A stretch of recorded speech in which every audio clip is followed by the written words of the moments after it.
அன்பான தேவனுடைய பிள்ளைகளே, உங்கள் யாவரையும் நாங்கள் இயேசுவின் நாமத்தில் அன்போடு கூட வாழ்த்துகிறோம். டிவி மூலமாகவோ, யூடியூப்லேயோ, ஃபேஸ்புக் மூலமாகவோ எங்களோடு கலந்து கொண்ட உங்கள் ஒவ்வொருவருக்காக நாங்கள் ஆண்டவரை நன்றியோடு ஸ்தோத்திரிக்கிறோம். உண்மையிலே பாருங்க, இப்படி ஒரு ஜெப இயக்கத்தை அப்படின்னு தான் சொல்லணும். ஒரு பெரிய ஒரு ஜெபிக்கிற ஒரு குரூப்பை, மக்களை கர்த்தர் எழுப்பி கொடுத்தபடியால் நான் ஆண்டவரை நன்றியோடு ஸ்தோத்திரிக்கிறேன். நம்ம எல்லாம் இணைந்து ஜெபிக்க ஜெபிக்க ஜெபிக்க நம்முடைய தேசத்தில், குடும்பத்தில், பட்டணத்தில், வாழ்க்கையில், நம்முடைய தனிப்பட்ட ஆவிக்குரிய வாழ்க்கையில் ஒரு பெரிய பெரிய மாற்றங்களை நாம் பார்த்து கொண்டு இருக்கிறோம். அதற்காக கர்த்தருக்கு ஸ்தோத்திரம். கர்த்தர் நல்லவர், ஹல்லேலூயா. அது கர்த்தர் நல்லவர், ஹல்லேலூயா. தொடர்ந்து ஆண்டவர் நம்மோடு கூட இடைப்பட போகிறார். இன்றைக்கு நம்முடைய குடும்பங்களுக்காக நம்ம ஜெபிக்க போகிறோம். தொடர்ந்து வசனத்தை வைத்து நம்ம ஜெபிக்கிறோம். அது உங்களுக்கு ஆசீர்வாதமாக, பிரயோஜனமாக இருக்கிறது என்று நான் கர்த்தருக்குள் நம்புகிறேன். இன்றைக்கு நான் காலை வேளையில் மத்தேயு 28ஆம் அதிகாரத்தை நான் வாசித்து கொண்டிருந்தேன். என்னுடைய டெய்லி டிவோஷன் மத்தேயு 28 நான் வாசித்து கொண்டிருக்கும் பொழுது அதில் ஒரு சில காரியங்கள், சில வார்த்தைகள் எனக்கு மிகவும் ஆச்சரியமாய், ஆசீர்வாதமாய் எனக்கு என்று கர்த்தர் பேசினது போல இருந்தது. அதனால நான் உங்களோடும் இணைந்து அதை வைத்து ஜெபிக்கலாம் என்று நான் நினைத்து அந்த வசனங்களோடு நான் வந்திருக்கிறேன். 28ஆம் அதிகாரம் முதல் வசனத்தை நம்ம வாசிக்கலாமா, வாசிக்க கேட்கலாமா? மத்தேயு 28:1. ஓய்வு நாள் முடிந்து வாரத்தின் முதலாம் நாள் விடிந்து வருகையில் மகதலேனா மரியாளும் மற்ற மரியாளும் கல்லறையை பார்க்க வந்தார்கள். இதுல ஒரு வார்த்தை சொல்லப்பட்டிருக்கிறது, விடிந்து வருகையில், விடிந்து வருகையில். ஆமென். அன்பான தேவனுடைய பிள்ளைகளே, ஒரு விடியற் காலம் இந்த மரியாளுக்கு, மார்த்தாளுக்கு, ஆண்டவரோடு கூட இருந்த மக்களுக்கு ஒரு விடிவு காலம் அல்லது ஒரு விடியற் காலத்தை அவர்கள் கண்டார்கள். அப்போ உண்மையிலே நமக்கு தெரியும், அந்த விடியற் காலம்தான் ஆண்டவர் உயிரோடு கூட எழுந்த ஒரு நேரம். ஆமென். அன்பான தேவனுடைய பிள்ளைகளே, இன்றைக்கு இதை வாசித்த உடனே என்னுடைய உள்ளத்துல வந்த காரியம் என்ன தெரியுமா? ஆண்டவரே, எங்கள் குடும்பங்களிலே, ஆண்டவரே, என்னோடு இணைந்து ஜெபிக்க போற குடும்பங்களிலே ஒரு பொழுது விடியட்டும் அப்பா. எப்பொழுது விடியும் என்று காத்திருக்கிற நிறைய பேர் இருக்கிறாங்க இல்லையா? எப்பொழுது இந்த பிரச்சனை மாறும், எப்பொழுது விடியும், எப்பொழுது விடியும், எப்பொழுது விடியும், ஆண்டவரை நான் தரிசிக்க போகிறேன், கர்த்தர் எனக்கு வைத்திருக்கிற ஆசீர்வாதங்களை பார்க்க போகிறேன், உயிர்த்தெழுந்த ஆண்டவருடைய வல்லமையை நான் பார்க்க போகிறேன் என்று யாரெல்லாம் யோசித்து கொண்டிருக்கிறாங்களோ அவங்களுக்காக ஒரு பொழுது விடியட்டும் அப்பா என்று சொல்லி நான் ஜெபம் பண்ணினேன். இப்போ நம்ம ஜெபம் பண்ண போறோம். ஆண்டவரே, எங்களுக்குன்னு ஒரு பொழுது விடியட்டும், எங்களுக்கு நீர் வைத்திருக்கிற டைம், அதாவது டைம் ஆஃப் காட், கர்த்தர் வைத்திருக்கிற அந்த நேரம் வரட்டும் அப்பா. வேதத்திலே ஒரு அருமையான வசனம், சங்கீதம் 30:5 வசனத்தை நம்ம வாசிக்கலாம். சங்கீதம் 30:5. சங்கீதம். அவருடைய கோபம் ஒரு நிமிஷம், அவருடைய தயவோ நீடிய வாழ்வு. அவர் சாயங்காலத்தில் அழுகை தங்கும், விடிய காலத்திலே களிப்புண்டாகும். ஆமென். சாயங்காலத்தில் அழுகை தங்கும், விடியற் காலத்திலே களிப்புண்டாகும். ஹல்லேலூயா. ஒவ்வொரு மனுஷனுக்கும் ஒரு சாயங்காலம், ஒரு இரவு நேரம் இருக்கிறது இல்லையா? சாயங்காலம், இரவுனா இன்னைக்கு சாயங்காலம் வந்துச்சு, இப்ப இரவு வந்திருக்கு, இப்படி இல்லை. ஒவ்வொருவருடைய வாழ்க்கையிலையும் ஒரு சூரியன் மறைகிற ஒரு நேரம், அதாவது நீதியின் சூரியனாகிய நம்முடைய ஆண்டவர் நம்முடைய கண்களுக்கு தெரியாத ஒரு நேரம். பிரச்சனைகள் அதிகமாக அதிகமாக, உலக பாரங்கள் அதிகமாக அதிகமாக, வேலை பளு அதிகமாக ஆண்டவருடைய முகத்தை நம்ம தரிசிக்க முடியாமல், ஆண்டவர் என்னை மறந்து விட்டாரோ, ஆண்டவர் என்னை கைவிட்டு விட்டாரோ, ஒரு இருளா இருக்கிறதே, என்னுடைய வாழ்க்கை முழுவதும் இருளா இருக்கிறதே, ஆண்டவர் என் மேல கோபம் கொண்டு தன்னுடைய முகத்தை மறைத்து விட்டாரோ என்று நினைக்கிற ஒரு சாயங்கால வேளை ஒவ்வொருவர் வாழ்க்கையிலையும் இருக்கிறது இல்லையா? அப்படியே சாயங்காலம் போய் இருள் கவிழ்ந்து ஒரு இருளான வாழ்க்கை, ஒரு மரண இருள், ஒரு இரவு ராக்காலம் வருகிறது போல இருக்கிற ஒரு சூழ்நிலை வருகிறது. பிரியமான தேவனுடைய பிள்ளைகளே, உங்க வாழ்க்கையில கூட உண்மைதான். என் ஆண்டவர் என்னை மறந்துட்டாரோன்னு தெரியல, ஆண்டவர் என்னைக்கு எனக்கு ஒரு அற்புதம் செய்வார் தெரியல, எனக்கு எப்பொழுது ஒரு விடிவு காலம் வரும் தெரியல என்று யாரெல்லாம் காத்துட்டு இருக்கீங்களோ, இன்னைக்கு ஆண்டவர் சொல்லுகிறார், பொழுது விடிந்து வந்தது. ஆமேன், ஹல்லேலூயா. விடியற் காலத்திலே களிப்பு உண்டாகும். இன்னைக்கு உங்க வாழ்க்கையில் இருக்கிற இரவு மாறும், இருள் மாறும், சாயங்காலம் மாறும். உங்களுக்கு என்று ஒரு விடியற் காலத்தை கர்த்தர் ஏற்படுத்தி கொண்டிருக்கிறார். ஆகவே எல்லாரும் கைகளை உயர்த்தி ஆண்டவரை நோக்கி, அப்பா, எங்கள் குடும்பத்துக்கு என்று நீர் வைத்திருக்கிற அந்த பொழுது விடுகிற நேரத்துக்குள்ள எங்களை கொண்டு வாங்கப்பா. எங்களுக்காக பொழுது விடியட்டும் அப்பா, எங்களுக்காக ஒரு வழி திறக்கப்படட்டும் அப்பா என்று சொல்லி ஆண்டவரை நோக்கி பார்ப்போமா. அன்பின் ஆண்டவரே, உம்மை நன்றியோடு துதிக்கிறோம் அப்பா. யாரெல்லாம் வேதனையோடு துக்கத்தோடு என் வாழ்க்கையில எப்பொழுதும் இருள் தானே, இரவு தானே, சாயங்காலம் தானே, அழுகையின் நேரம் தானே, அழுகையின் பள்ளத்தாக்கு தானே, மரண இருளின் பள்ளத்தாக்கிலே நான் போய்கொண்டிருக்கிறேனே, எப்பொழுது விடியும் எப்பொழுது விடியும் என்று காத்திருக்கிற ஜாமக்காரரை போல கர்த்தருக்கு நான் காத்திருக்கிறேனே. எப்பொழுது என் துக்கம் மாறும், எப்பொழுது என் வேதனை மாறும், என்று மாறும் என் வேதனை என்று பாரத்தோடு கூட யாரெல்லாம் உம்மை நோக்கி பார்த்து கொண்டிருக்கிறார்களோ, உம்முடைய பிள்ளைகளுக்காக உம்முடைய நேரம் வரட்டும் அப்பா, உம்முடைய விடியற் காலம் வரட்டும் அப்பா. நீதியின் சூரியனே, நீர் உதிப்பீராக, உம்முடைய பிள்ளைகளுக்காக நீர் உதிப்பீராக. பொழுது விடியட்டும் அப்பா, விடியட்டும் அப்பா, விடியட்டும் அப்பா. கிழக்கு வெளுக்கும் ஜாமம் வரட்டும் அப்பா. அன்னைக்கு கிழக்கு வெளுக்கும் ஜாமத்தில இஸ்ரவேல் ஜனங்களை பின் தொடர்ந்த ஆண்டவரே, அந்த சத்ருவின் கிரியைகளை, பார்வோனின் கிரியைகளை செங்கடல் அழித்து போட்டீரே. இப்பொழுதும் ஆண்டவரே, உம்முடைய பிள்ளைகளுக்காக ஆண்டவரே, பொழுது விடியட்டும் அப்பா. சாயங்காலத்தில் அழுகை தங்கும், விடியற் காலத்தில் களிப்புண்டாகும் என்ற வசனத்தின்படி உம்முடைய பிள்ளைகளுடைய சுகவாழ்வு சீக்கிரத்தில் துளிர்க்கட்டும் அப்பா. இவருடைய நீதி வெளிச்சத்தை போல, விடியற் காலையை போல பிரகாசிக்கட்டும் என்று நான் ஜெபிக்கிறேன். எல்லா இருளும் மாறட்டும், எல்லா வேதனைகள் மாறட்டும், எல்லா கஷ்டங்கள் மாறட்டும், சீக்கிரம் விடியட்டும் அப்பா. உம்முடைய பிள்ளைகளுக்கு ஒரு விடிவு காலம் வருவதாக என்று ஜெபிக்கிறோம். கர்த்தர் எங்கள் ஜெபங்களை கேட்டதற்காய் ஸ்தோத்திரம். இயேசுவின் நாமத்தில் பிதாவே, ஆமென், ஆமென்.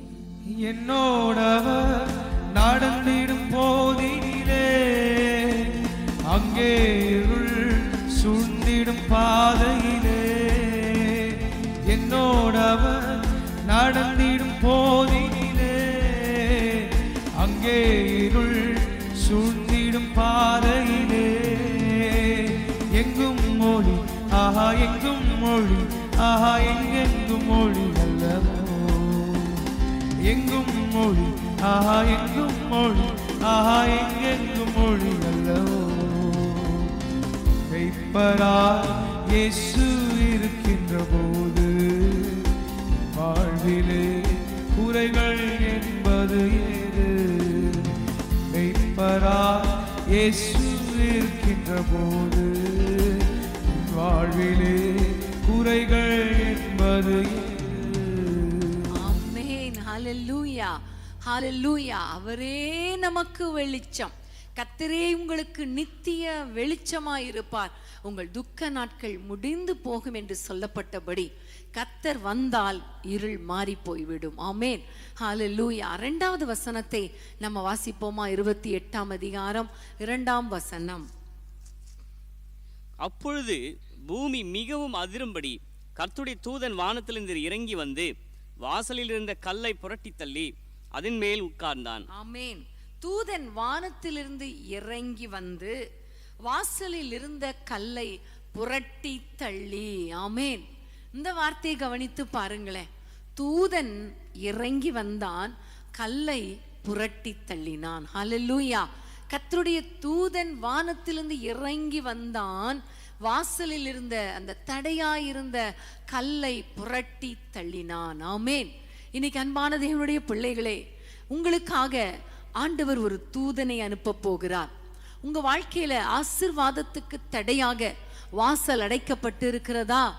ஆண்டவர் தம்முடைய அற்புதத்தை வெளிப்படுத்த முடியாதபடி அல்லது அந்த உயிர்த்தெழுந்த வல்லமை வெளிப்பட முடியாதபடி அந்த கல்லறையின் வாசல் அடைக்கப்பட்டிருந்தது போல உங்க வாழ்க்கையில் அற்புதம் நடைபெற விடாதபடிக்கு தடைகள் ஒரு வாசல்ல கல்லை போல அது தடுத்து கொண்டு இருக்கிறதா? இன்னைக்கு ஆண்டவர் நமக்கு கொடுக்கிற வார்த்தை என்ன தெரியுமா? அன்றைக்கு 2000 வருஷங்களுக்கு முன்பாக எப்படி ஆண்டவர் இந்த ஸ்திரீகளுக்காக கர்த்தர் ஒரு தூதனை இறங்கி வர பண்ணி அந்த கல்லை புரட்டி தள்ளினாரோ, அதே போல இன்றைக்கு உங்களுக்காக உயிர்த்தெழுந்த வல்லமை அனுபவிக்கும்படி, அற்புதங்களை பெற்றுக்கொள்ளும்படி தூதனை கர்த்தர் அனுப்புவார், கல்லை புரட்டி தள்ளுவார். ஹல்லேலூயா, ஹல்லேலூயா. அன்பான தேவனுடைய பிள்ளைகளை, என்னென்ன ஆசீர்வாதங்கள் உங்க வாழ்க்கையில தடையாய் இருக்கிறதோ அந்த தடைகளை மாற்றும்படி கர்த்தர் தூதனை அனுப்புவார். ஹல்லேலூயா. அன்னைக்கு பேதுரு சிறைச்சாலையில இருந்த பொழுது அவனை விடுவிக்கும்படி கர்த்தர் தூதனை அனுப்பினாரே. ஹல்லேலூயா. உங்க வாழ்க்கையில் இருக்கிற எல்லா போராட்டமாகிய கல், தடையாகிய கல், எல்லா இரும்பு சங்கிலிகள் எல்லாவற்றையும் உடைத்து போடும்படி, புரட்டி போடும்படி, தள்ளி போடும்படி கர்த்தர் ஒரு தூதனை அனுப்புவார். ஹல்லேலூயா. அன்னைக்கு எலியேசருக்கு முன்பாக ஒரு தூதனை அனுப்பி கர்த்தர் ரெபெக்காளை காட்டி ஈசாக்குக்கு நேர்வழியாய் நடத்தினாரே. உங்க வாழ்க்கையிலேயும் உங்கள் பிள்ளைகளுக்காக உங்களுக்காக ஒரு தூதனை அனுப்பி கல்லை புரட்டி தள்ளி ஒரு அற்புதத்தை கர்த்தர் செய்ய போகிறார். ஹல்லேலூயா. அது எப்படிப்பட்ட பிரச்சனை ஆனாலும் கர்த்தர் தூதனை அனுப்புவார். அது எப்படிப்பட்ட தடை ஆனாலும் கர்த்தர் தூதனை அனுப்புவார். எல்லா தடை கற்களையும் கர்த்தர் புரட்டி போடுவார். இன்னைக்கு புரட்டப்படுகிற ஒரு நேரம், தூதன் இறங்குகிற நேரம். உங்கள் வீடுகளுக்குள்ளே கர்த்தர் தூதனை அனுப்ப போகிறார். எல்லா போராட்டங்கள், எல்லா பிரச்சனைகள், எல்லா கடன் பாரங்கள், எல்லா தடைகள், எல்லா திருமண தடைகள், எல்லா குழந்தை இல்லாத நிலைமை, குடும்ப பிரச்சனையாகிய தடை, இவை எல்லாவற்றையும், முன்னேற விடாத தடை, வேலை இல்லாத தடை, இவை எல்லாவற்றையும் கர்த்தர் மாற்ற போகிறார், புரட்ட போகிறார். விசுவாசத்தோடு கரங்களை உயர்த்தி ஜெபிப்போம். அன்பின் ஆண்டவரே, உம்மை நோக்கி பார்க்கிறோம் அப்பா. யாரெல்லாம் உம்மை நோக்கி பார்த்து கொண்டிருக்கிறார்களோ, வேதனையோடு கூட எனக்கு ஒரு வாழ்க்கை இல்லையே, என் வாழ்க்கையில் அற்புதம் நடக்கலையே, எவ்வளவு காலம் இப்படி அடைக்கப்பட்டது போல இருக்கிறது, முன்பக்கம் போக முடியல, பின்பக்கம் போக முடியல, எல்லா பக்கமும் நெருக்கப்படுகிறேன், எல்லா பக்கமும் வாசல் அடைக்கப்பட்டிருக்கிறதே என்று யாரெல்லாம் ஜெபிக்கிறாங்களோ அவர்களுக்காக ஒரு தூதனை அனுப்புங்க அப்பா, தூதனை அனுப்புங்க அப்பா. இவர்கள் வீடுகளுக்குள்ளே தூதன் இறங்கி வருகிறதை உம்முடைய பிள்ளைகளுடைய கண்கள் காணட்டும் அப்பா. இயேசுவின் நாமத்தில் தூதர்கள் இறங்கி வருவார்களாக, தூதர்கள் இறங்கி வருவார்களாக. அற்புதங்களை செய்வீராக அப்பா. தடைகள் உடைக்கப்படட்டும், கல் புரட்டப்படட்டும். ஆண்டவரே, ஒரு அற்புதங்களை செய்கிறதற்காக ஸ்தோத்திரம். இயேசுவின் நாமத்தில் பிதாவே, ஆமென், ஆமென். முடியாததென்று நினைக்கும் நேரம் கர்த்தரின் கரம் நம்மில் தோன்றிடுமே. முடியாததென்று நினைக்கும் நேரம் கர்த்தரின் கரம் உன்னில் தோன்றிடுமே. அளவற்ற நன்மையினால் ஆண்டு நடத்திடுவார், அளவற்ற நன்மையினால் ஆண்டு நடத்திடுவார். கர்த்தருண்டு, வார்த்தை உண்டு, தூதனுண்டு, அவர் அற்புதம் உண்டு. கர்த்தருண்டு, வார்த்தை உண்டு, தூதனுண்டு, அவர் அற்புதம் உண்டு. ஆமென், ஹல்லேலூயா. கர்த்தருக்கு ஸ்தோத்திரம். 5ஆம் 6ஆம் வசனத்தை வாசிக்க கேட்கலாமா? 5:6 மத்தேயு 28:5-6. தூதன் அந்த ஸ்திரீகளை நோக்கி, நீங்கள் பயப்படாதிருங்கள், சிலுவையில் அறையப்பட்ட இயேசுவை தேடுகிறீர்கள் என்று அறிவேன். அவர் இங்கே இல்லை, தாம் சொன்னபடியே உயிர்த்தெழுந்தார். கர்த்தரை வைத்த இடத்தை வந்து பாருங்கள். ஆமென், ஹல்லேலூயா. இங்க ஒரு 2 வார்த்தை என்னை தொட்டது. என்ன வார்த்தை தெரியுமா? பயப்படாதிருங்கள், பயப்படாதிருங்கள், அவர் உயிர்த்தெழுந்தார். ஹல்லேலூயா. நம்ம எல்லாருக்கும் தெரியும், நம்முடைய சகோதரன் அடிக்கடி அந்த யோபு சொன்ன வார்த்தையை சொல்லி சொல்லி ஜெபிக்க வைப்பாங்க இல்லையா?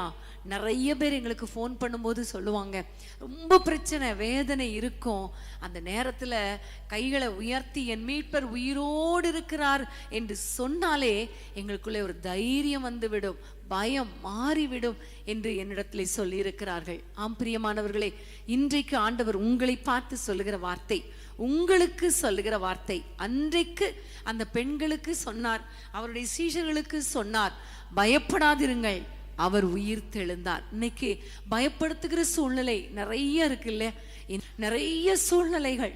ரோட்ல போனா இன்னைக்கு போறவங்க திரும்பி பத்திரமா வருவாங்களான்னு ஒரு பயமா இருக்கு, கடன் பிரச்சனை என்ன ஆகுமோன்னு தெரியலன்னு பயமா இருக்கு, எதிர்காலம் ஒரு கேள்விக்குறியா இருக்கு, பயமா இருக்கு. இப்படி பயப்படுகிற சூழ்நிலையில நீங்க இருக்கிறீங்களா? எந்தெந்த காரியம் உங்களை பயப்படுத்துகிறதோ, பிள்ளைகளுடைய காரியமா இருக்கலாம், இன்னும் வீட்டு காரியமா இருக்கலாம், என்ன காரியமோ, ஆனா ஆண்டவர் இன்னைக்கு உங்களோடு கூட இருக்கிறார். ஆமென். இருக்கு இவங்களுடைய எதிர்காலம் எப்படி ஆகுமோ தெரியல, பயமா இருக்கு, ஹாஸ்பிட்டல்ல இருக்கிறாங்களே பயமா இருக்கு, வீட்டுல ஃபீவர்ல இருக்கிறாங்க, ஹாஸ்பிட்டலுக்கு போக வேண்டிய சூழ்நிலை வந்தா கையில பணம் இல்லை, பயமா இருக்கு, என்ன நடக்குமோ தெரியல, பயமா இருக்கு. இப்படி யாரெல்லாம் பயத்தோடு இருக்கிறீங்களோ உங்களை பார்த்து கர்த்தர் சொல்லுகிறார், பயப்படாதிருங்கள், கர்த்தர் உயிரோடு இருக்கிறார். இப்போ யோபுடைய வாழ்க்கையில் அவ்வளவு வேதனை, அப்படிப்பட்ட ஒரு சூழ்நிலை, அந்த சூழ்நிலையில் கூட அவர் சொன்னார், என் மீட்பர் உயிரோடு இருக்கிறார். இன்னைக்கு நீங்க கவலைப்படாதீங்க, கர்த்தர் உங்களை பார்த்து தைரியப்படுத்துகிறார், நீங்க பயப்படாதிருங்கள், அவர் உயிர் தெழுந்தார். எல்லாரும் கைகளை உயர்த்தி நீங்க என்னென்ன காரியத்துல பயப்படுறீங்களோ அது அப்படியே தேவனுடைய பாதத்துல இப்ப வைங்க. ஒரு நிமிஷம் அப்படி பர்சனலா ஆண்டவரை நோக்கி பாருங்க. நீங்க உயிரோடு இருக்கும் பொழுது, நான் ஏன் ஆண்டவரே இந்த காரியத்தை குறித்து கவலைப்படணும், இந்த பிரச்சனையை குறித்து நான் கவலைப்படணும்? இப்ப நீங்க ஆண்டவரோடு பேசுகிற ஒரு நேரம், நீங்க ஆண்டவரிடத்துல பேசுங்க, இந்த பிரச்சனை என்னை பயப்படுத்துதப்பா, நாளைக்கு காலையில இதை எப்படி ஃபேஸ் பண்ண போறேன்னு தெரியல, என் பிள்ளைகளுடைய காரியத்தை நான் எப்படி எதிர்கொள்ள போறேன்னு தெரியல, பயமா இருக்கு, இந்த கடன் பிரச்சனை என்ன ஆகுமோ தெரியல, பயமா இருக்கு, இந்த வியாதி என்ன ஆகுமோ தெரியல, பயமா இருக்கு, இந்த கொள்ளை நோய் என்ன ஆகுமோ தெரியல, பயமா இருக்கு. இப்படி என்னென்ன காரியங்கள் எல்லாம் உங்களை பயப்படுதோ இப்ப அப்பாட்ட சொல்லுங்க, நீங்க உயிரோடு இருக்கும் பொழுது எனக்கு என்னப்பா கவலை, என் மீட்பரே நீர் உயிரோடு இருக்கும் பொழுது எங்களுக்கு என்னப்பா கவலை, எங்களுக்கு என்னப்பா கவலை. எல்லாரும் சொல்லுங்க, அப்படியே சொல்லுங்க. அப்பா உங்க பக்கத்துல இருக்கிறார், அவரை பார்த்து சொல்லுங்க, நீங்க உயிரோடு இருக்கும் பொழுது எனக்கு என்ன கவலைப்பா, எனக்கு என்ன பயம், என்ன பயம். அப்பா உமக்கு ஸ்தோத்திரம் தகப்பனே.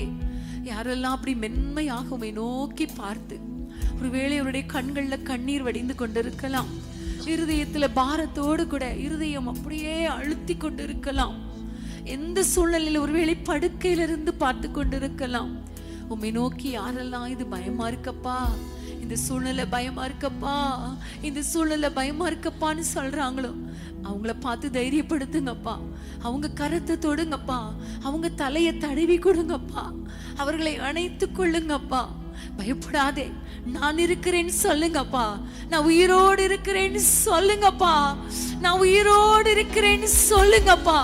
ஓராபா சந்தல பௌரி கலவா, ஓராபா சக்கல பௌரி கலவா. கர்த்தர் எங்கள் ஜெபங்களை கேட்கிறதற்காக ஸ்தோத்திரம். நீர் உயிரோடு இருக்கும் பொழுது அப்பா நம்முடைய பிள்ளைகளை தைரியப்படுத்துங்க, ஆசீர்வதிங்க, அற்புதங்களை காண பண்ணுங்க, நிம்மதியாய் வாழ பண்ணுங்க. இயேசுவின் நாமத்தில் பிதாவே, ஆமென் ஆமென். பயப்படாதே, வலக்கரத்தால் பாதுகாப்பு என்றதால் ஸ்தோத்திரம். பயப்படாதே, வலக்கரத்தால் பாதுகாப்பு என்றதால் ஸ்தோத்திரம். பாசம் என்மேல் நீர் வைத்ததினால் பறிக்க இயலாத வரும் என்னை, பாசம் என்மேல் நீர் வைத்ததினால் பறிக்க இயலாத வரும் என்னை. என்னை மறவா இயேசுநாதா, உன்னன் தயவால் என்னை நடத்தும். என்னை மறவா இயேசுநாதா, உன்னன் தயவால் என்னை நடத்தும். ஆமென். ஹல்லேலூயா ஹல்லேலூயா. கர்த்தருக்கு ஸ்தோத்திரம். இன்னொரு வசனத்தை நம்ம வாசிக்க போகிறோம். எல்லாரும் அந்த அதே அதிகாரத்துல 7ஆம் வசனத்தை நம்ம வாசிக்க கேட்போம். சீக்கிரமாய் போய் அவர் மரித்தோரிலிருந்து எழுந்தார் என்று அவருடைய சீஷர்களுக்கு சொல்லுங்கள். அவர் உங்களுக்கு முன்னே கலிலேயாவுக்கு போகிறார், அங்கே அவரை காண்பீர்கள். இதோ உங்களுக்கு சொன்னேன் என்றான். அங்கே அவர் உங்களுக்கு முன்னே போகிறார். ஆமேன். அவர் உங்களுக்கு முன்னே போகிறவர். ஆமேன். நம்முடைய ஆண்டவரை குறித்து நமக்கு இந்த வசனத்துல சொல்லுகிற வார்த்தை என்ன தெரியுமா? அவர் உங்களுக்கு முன்பாக போகிறவர். ஹல்லேலூயா, ஹல்லேலூயா. எல்லாரும் கைகளை உயர்த்தி, அப்பா நீங்க எங்களுக்கு முன்பாக போகிறீரே, உமக்கு ஸ்தோத்திரம்னு சொல்லுங்க. அதே நேரத்துல இன்னொரு வசனத்தையும் வாசித்துறணும். 20ஆம் வசனத்தை வாசித்துருவோமா? வாசித்து நம்ம ஜெபிக்க போறோம். 20ஆம் வசனம். நான் உங்களுக்கு கட்டளையிட்ட யாவையும் அவர்கள் கை கொள்ளும்படி அவர்களுக்கு உபதேசம் பண்ணுங்கள். இதோ உலகத்தின் முடிவு பரியந்தம் சகல நாட்களிலும் நான் உங்களுடனே கூட இருக்கிறேன். நான் உங்களுடனே கூட இருக்கிறேன். ஆமென், ஹல்லேலூயா. ஆண்டவர் எப்படிப்பட்டவர்? நமக்கு முன்பாக போகிறவர் ஒரு பக்கம், இன்னொரு பக்கம் நம்மோடு கூட இருக்கிறவர். ஹல்லேலூயா. நம்முடைய மரண வேளை வரைக்கும் அல்லது உலகத்தின் கடைசி பரியந்தம் அவருடைய வருகை வரைக்கும் கர்த்தர் நம்மோடு கூட இருப்பேன் என்று சொல்லுகிறார். ஹல்லேலூயா. நமக்கு முன்பாக ஏன் போகிறார் என்றால் நமக்காக வழியை ஆயத்தப்படுத்த, தடைகளை உடைத்து போட நம்மோடு கூட ஆண்டவர் ஏன் இருக்கிறார் என்றால் நம்மை தைரியப்படுத்தி அவருக்காக வாழ வைக்க. ஹல்லேலூயா. நம்ம எல்லா ஆண்டவரை நோக்கி பார்ப்போம். நீங்க ஒரு நாள் சோர்ந்து போகாதீங்க. நான் தனியா இவ்வளோ பிரச்சனையை நான் சகித்து கொண்டிருக்கிறேன், இவ்வளோ போராட்டங்களை அனுபவித்து கொண்டிருக்கிறேன்னு சொல்லாதீங்க. உங்க பிரச்சனை நடுவுல அவர் உங்க கூட இருக்கிறார். உங்க பிரச்சனை நடுவுல உங்களுக்கு பாதைகளை சரிப்படுத்தும்படி அவர் உங்களுக்கு முன்பாக தான் இருக்கிறார். அதனால நீங்க ஒரு நாளும் அப்பா உங்களை பார்க்க முடியலன்னு சொல்லாதீங்க. அவர் நம்ம கூட தான் இருக்கிறார். ஹல்லேலூயா. அவருடைய பிரசன்னத்தை நம்ம உணரணும். எல்லாரும் கைகளை உயர்த்தி நீங்க கூட இருக்கிறதுக்காக ஸ்தோத்திரம்னு சொல்லுவோமா? அப்பா எங்களுடைய குடும்பத்தோடு கூட நீர் இருக்கிறதற்காக உமக்கு ஸ்தோத்திரம் அப்பா. எங்கள் குடும்பங்களிலே எங்கள் பிரச்சனைகளுக்கு முன்பாக நீர் கடந்து சென்று கோணலானவைகளை செவ்வையாக்குறவர் அல்லவா? ஏசாயா 45 நான் உனக்கு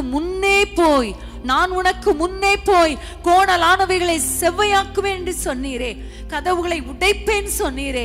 அதே போல எங்களுக்கு முன்பாக பர்வதங்களை சமபூமியாக்கும்படி, கோணலானவைகளை சரிப்படுத்தும்படி, இருப்பு தாழ்பால்களை, வெண்கல கற்களை, வெண்கல தாழ்பால்களை, இருப்பு கதவுகளை உடைக்கும்படி நீர் எங்களுக்கு முன்பாக கடந்து செல்கிறதற்காய் ஸ்தோத்திரம் அப்பா. எங்களுக்கு அந்தகார பொக்கிஷங்கள், ஒளிப்பிடத்தின் புதையல்களை ஒவ்வொருவருக்கும் கொடுக்கும்படி நீர் முன்பாக கடந்து போகிறீர் அப்பா. எங்களுக்காக வழியை ஆயத்தப்படுத்தும்படி எங்களுக்கு முன்பாக கடந்து போகிறீர். அதே வேளையில எந்த கஷ்டமான பாதை ஆனாலும், ஆண்டவரே எப்படிப்பட்ட சூழ்நிலை ஆனாலும் நீர் எங்களோடு கூட இருக்கிறீரே, எங்களை விட்டு விலக மாட்டேன், எங்களை கைவிட மாட்டேன் என்று சொன்னீரே. அந்த வார்த்தைக்காக ஸ்தோத்திரம் அப்பா. என்னோடு இணைந்து ஜெபித்துக் கொண்டிருக்கிற ஒவ்வொருவருக்கும் முன்பாகவும் கடந்து செல்லுங்க. அவர்களோடு கூட இருந்து அவர்கள் கரங்களை பிடித்து நடத்துங்க. ஒரு நாளும் விலக மாட்டீரப்பா, ஒரு நாளும் கைவிட மாட்டீரப்பா. உமக்கு ஸ்தோத்திரம் அப்பா, உமக்கு ஸ்தோத்திரம். கர்த்தர் எங்கள் ஜெபங்களை எல்லாம் கேட்டு எங்களுடைய குடும்பங்களை ஆசீர்வதிக்கிறதற்காக ஸ்தோத்திரம். நீர் கூட இருந்தா போதும், உம்முடைய உயிர்த்தெழுந்த வல்லமை கூட இருந்தால் போதும். எங்களை தைரியப்படுத்தி ஆண்டவரே அற்புதங்களை செய்து ஒவ்வொரு குடும்பங்களையும் வாழ வைப்பீராக ராஜா. ஆண்டவரே சீஷர்கள் எல்லாரும் போகும் பொழுது அப்பா அதிலே ஒரு வசனம் சொல்லுகிறது, இயேசு அவர்களுக்கு முன்பாக வந்து வாழ்க என்று சொன்னீர் என்று வாசிக்கிறோம் அப்பா. உம்முடைய பிள்ளைகள் வாழ்ந்திருக்கும்படி செய்யுங்க, அவர்கள் வாழ்ந்திருக்கும்படி செய்யுங்க. உம்முடைய பிள்ளைகள் குடும்பங்கள் வாழட்டும், உம்முடைய குடும்பங்கள் ஆசீர்வதிக்கப்படட்டும். கர்த்தர் தேவைகளை சந்தியும் ஆண்டவரே, ஆச்சரியமான காரியங்களை செய்யுங்க, வழிகளை திறங்க, கூட இருங்க, அற்புதங்களை காணப்பண்ணும். எங்கள் ஜெபங்களை கேட்டதற்காய் ஸ்தோத்திரம். எங்களுடைய குடும்பங்களை ஆசீர்வதிக்கிறதற்காய் ஸ்தோத்திரம். இயேசுவின் நாமத்தில் பிதாவே, ஆமென், ஆமென். எரிகோ மதிலும் முன்னே வந்தாலும் இயேசு உந்தன் முன்னே செல்கிறார். எரிகோ மதிலும் முன்னே வந்தாலும் இயேசு உந்தன் முன்னே செல்கிறார். கலங்கிடாதே, திகைத்திடாதே, துதியினால் இடிந்து விழும். கலங்கிடாதே, திகைத்திடாதே, துதியினால் இடிந்து விழும். நன்றியால் துதிப்பாடு, நம் இயேசுவை உள்ளத்தால் என்றும் பாடு. நன்றியால் துதிப்பாடு, நம் இயேசுவை உள்ளத்தால் என்றும் பாடு. வல்லவர், நல்லவர், போதுமானவர், வார்த்தையில் உண்மை உள்ளவர். வல்லவர், நல்லவர், போதுமானவர், வார்த்தையில் உண்மை உள்ளவர். நன்றியால் துதிப்பாடு, நம் இயேசுவை உள்ளத்தால் என்றும் பாடு. நன்றியால் துதிப்பாடு, நம் இயேசுவை உள்ளத்தால் என்றும் பாடு. செங்கடல் நம்மை சூழ்ந்து கொண்டாலும் சிலுவையின் நிழல் உண்டு. செங்கடல் நம்மை சூழ்ந்து கொண்டாலும் சிலுவையின் நிழல் உண்டு. பாடிடுவோம், துதித்திடுவோம், பாதைகள் கிடைத்துவிடும். பாடிடுவோம், துதித்திடுவோம், பாதைகள் கிடைத்துவிடும். நன்றியால் துதிப்பாடு, நம் இயேசுவை உள்ளத்தால் என்றும் பாடு. நன்றியால் துதிப்பாடு, நம் இயேசுவை உள்ளத்தால் என்றும் பாடு. வல்லவர், நல்லவர், போதுமானவர், வார்த்தையில் உண்மை உள்ளவர். வல்லவர், நல்லவர், போதுமானவர், வார்த்தையில் உண்மை உள்ளவர். நன்றியால் துதிப்பாடு, நம் இயேசுவை உள்ளத்தால் என்றும் பாடு. நன்றியால் துதிப்பாடு, நம் இயேசுவை உள்ளத்தால் என்றும் பாடு. கோலியாத் நம்மை எதிர்த்து வந்தாலும் கொஞ்சமும் பயம் வேண்டாம். கோலியாத் நம்மை எதிர்த்து வந்தாலும் கொஞ்சமும் பயம் வேண்டாம். இயேசு என்னும் நாமம் உண்டு, இன்றே ஜெயித்திடுவோம். இயேசு என்னும் நாமம் உண்டு, இன்றே ஜெயித்திடுவோம். நன்றியால் துதிப்பாடு, நம் இயேசுவை உள்ளத்தால் என்றும் பாடு. நன்றியால் துதிப்பாடு, நம் இயேசுவை உள்ளத்தால் என்றும் பாடு. வல்லவர், நல்லவர், போதுமானவர், வார்த்தையில் உண்மை உள்ளவர். வல்லவர், நல்லவர், போதுமானவர், வார்த்தையில் உண்மை உள்ளவர். நன்றியால் துதிப்பாடு, நம் இயேசுவை உள்ளத்தால் என்றும் பாடு. நன்றியால் துதிப்பாடு, நம் இயேசுவை உள்ளத்தால் என்றும் பாடு. துன்மார்க்கம் ஏதுவான வெறி கொள்ளாமல் தெய்வ பயத்தோடு என்றுமே. துன்மார்க்கம் ஏதுவான வெறி கொள்ளாமல் தெய்வ பயத்தோடு என்றுமே. ஆவியினால் என்றும் நிறைந்தே சங்கீத கீர்த்தனம் பாடு. ஆவியினால் என்றும் நிறைந்தே சங்கீத கீர்த்தனம் பாடு. நன்றியால் துதிப்பாடு, நம் இயேசுவை உள்ளத்தால் என்றும் பாடு. நன்றியால் துதிப்பாடு, நம் இயேசுவை உள்ளத்தால் என்றும் பாடு. நல்லவர், வல்லவர், போதுமானவர், வார்த்தையில் உண்மை உள்ளவர். நல்லவர், வல்லவர், போதுமானவர், வார்த்தையில் உண்மை உள்ளவர். நன்றியால் துதிப்பாடு, நம் இயேசுவை உள்ளத்தால் என்றும் பாடு. நன்றியால் துதிப்பாடு, நம் இயேசுவை உள்ளத்தால் என்றும் பாடு. வல்லவர், நல்லவர், போதுமானவர், வார்த்தையில் உண்மை உள்ளவர். நன்றியால் துதிப்பாடு, நம் இயேசுவை உள்ளத்தால் என்றும் பாடு. நன்றியால் துதிப்பாடு, நம் இயேசுவை உள்ளத்தால் என்று பாடு.